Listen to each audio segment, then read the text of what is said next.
Hello and welcome back, or should I say Merry Christmas, because it's Christmas morning. I'm out here in the shop pretty early. It was a wonderful night in my tiny family. There's only three of us, that live here. We went looking at Christmas lights, and then around midnight, they were all excited to open all the presents. And we had bought Mega Million ticket for $1 billion. Safe to say, I'm not in a brand new shop this morning.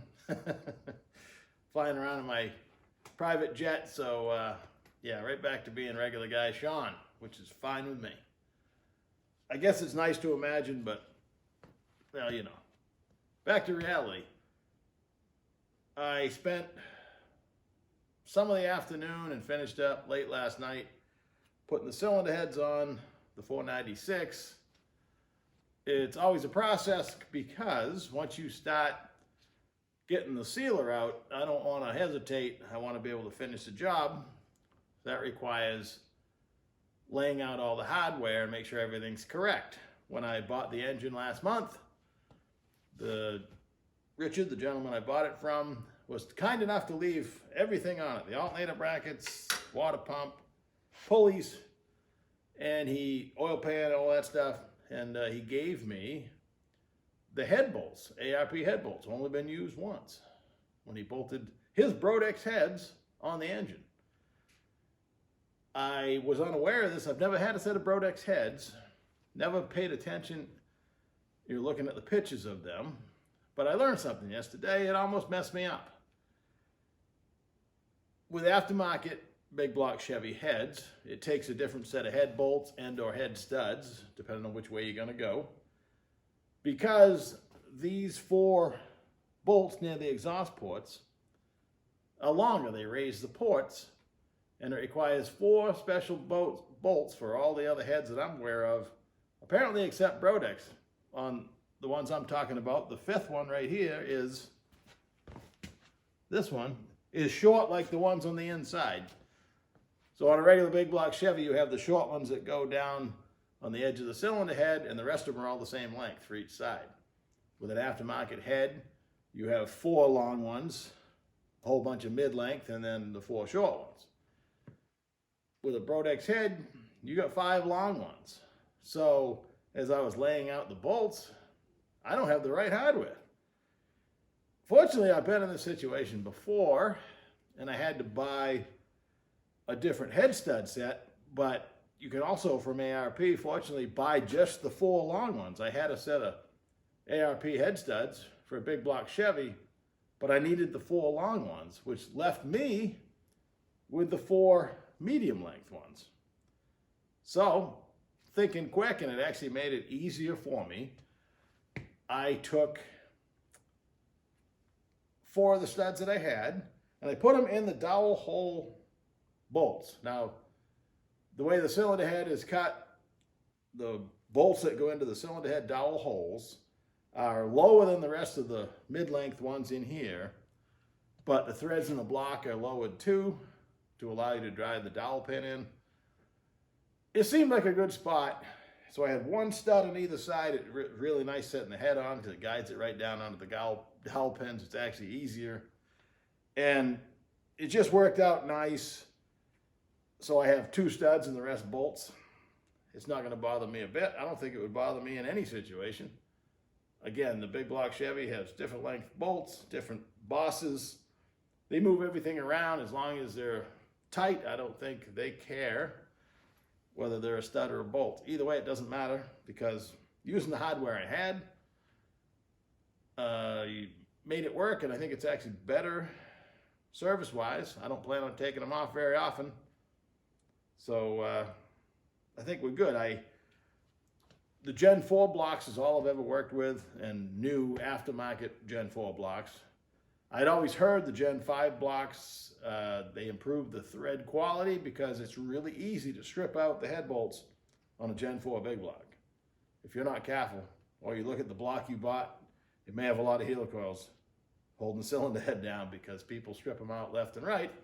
A lot of that, I think, has to do with proper lubrication, you know, it's great to have a torque spec on a bolt, but if you don't understand what they use to determine that torque spec, it doesn't do you much good. Is it wet, dry, you know, lube on the threads, whatever. So ARP is very particular. The washers, there's a washer under every bolt. It has a convex side and a flat side. The convex side goes against the head of the bolt because there's a piece of the bolt that fits down into it. You have to lube both sides of the washer and either lube or seal the threads. Now, every head bolt hole in this motor goes into a coolant passage. So you have to put sealer. And I'll show you what I bought. Same stuff I used on an intake manifold last week. You know, Teflon with PTFE or whatever. Just pipe dope, basically. And once you start smearing that on, you got to put quite a bit on the threads. You got to, well, let me show you how I did it. I take my ARP thread lubricant, put a little paintbrush on it, take each bolt, hold the washer with my finger, make sure it's on the right direction. I'm standing under a tire, so I paint the underhead of the bolt, drop the washer down, paint that, then get ready with my thread lube. It'll stand here by itself if you're off the rag. And this is a full can, so you got to get, you know, the giant mess. When you pull this out, it's too much, so kind of got to work that off there. It's a process. So bolt by bolt, I work my way through.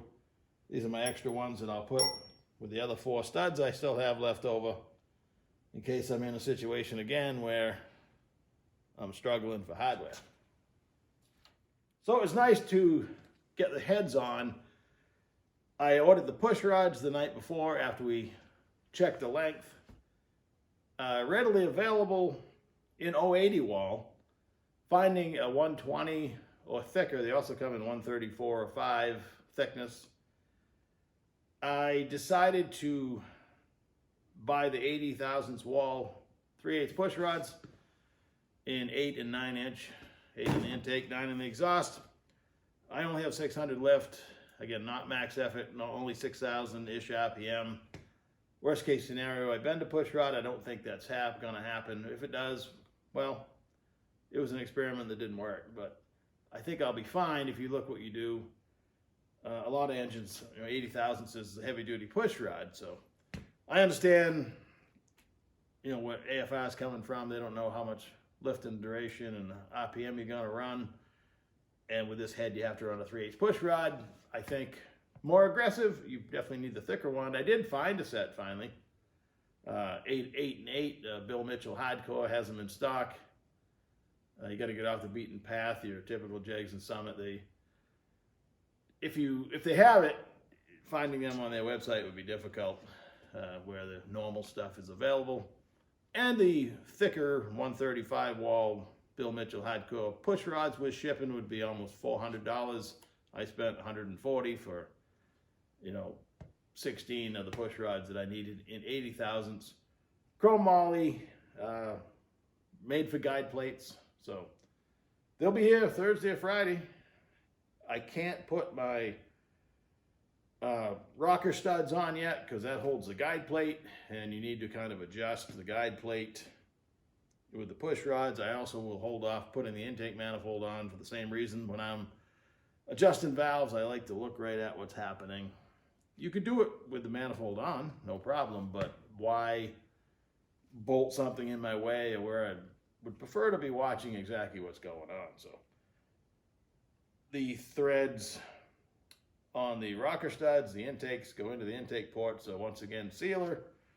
The exhaust ones, I bought extra long ones like we talked about. They go into a blind hole. I'll just double check every blind hole to be sure. I mean, it wouldn't hurt to put seal on all of them, but it would be useless if they're in a blind hole.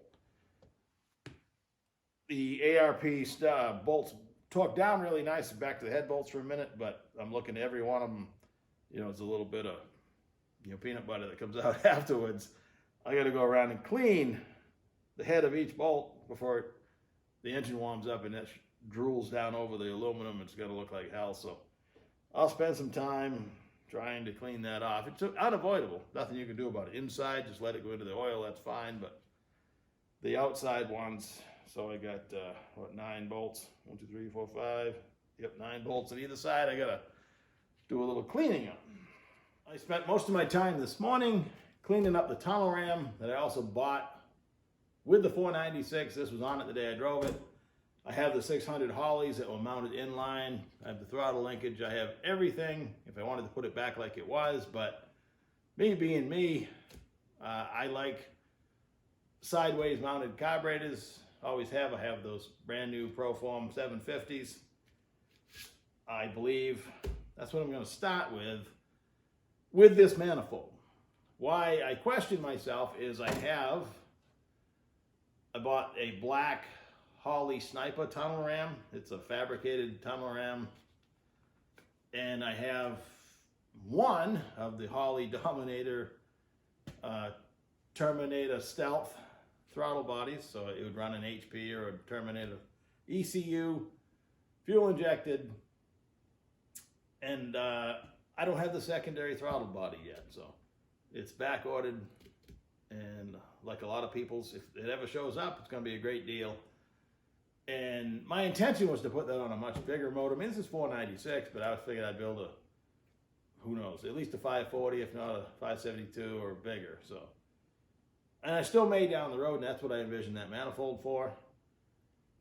But I think this manifold will make more torque anyway. The runners are longer. It has, excellent track record watching all the dyno videos, which I love to do. So if I go ahead and mount my 750 carburetors on here, it may run so great I may never want to change it. But this is going on the 47 Ford pickup, or in the 47 Ford pickup, which is what the blower motor is intended for. It also has a pair of 750 blower carbs. But my buddy John, another enabler, he has lots of parts. He has a pair of the 4150, not 4500 like mine, Dominator style. Here's a regular carburetor sized Terminator Stealth throttle bodies that I'm buying with my intention. I could bolt them right on here right now. I could have the Holley all wired in the truck. And when I put the blower motor in, same carburetors would go on the blower that I'm going to have on here. So trying to look ahead, although yeah, a couple things I'm afraid of. One, I love carburetors, easy to work on. I recently bought, I don't think I even mentioned this, right around Black Friday, I bought the training videos of Joe Simpson. He's a excellent in the world of Holley EFI. He has a training program you can buy where it's 140 some odd videos, 5-6 minutes long each of them, and you watch them all. It's like going to school. And I just got, after my son built his computer, I got his laptop he was using, so I'll have a laptop and I can actually, I'm going to make a rig to power up my Holley HP ECUs where I can mess around, playing with it, and I'm teaching myself to do that in the future. But right now, this motor with carburetors or the blower motor with carburetors, I think it's going to sound better. I think with the EFI, it's so smooth and perfect, you lose some of the aggressiveness. If I kind of like that, sound at idle. So I could probably duplicate it once I learn more about, probably even easier to do it once you get mastered, adjusting the timing and the whatnot. So at idle. So I know it's possible. I just, my world has always been carburetors, but hey, every day we learn. So this came out okay. I scrubbed and brake clean and blew it off, and I'm to the point now that it's at an acceptable level of dinginess. It was brand new with the motor a couple years ago, but it's out in the world. And Richard, the guy I got the motor from, in my Street 55, he's not afraid to drive the stuff. So, all right, Merry Christmas. Hope you have a wonderful time with your family, and sneak away in the shop whenever you can. Take her easy. Catch you in a couple days.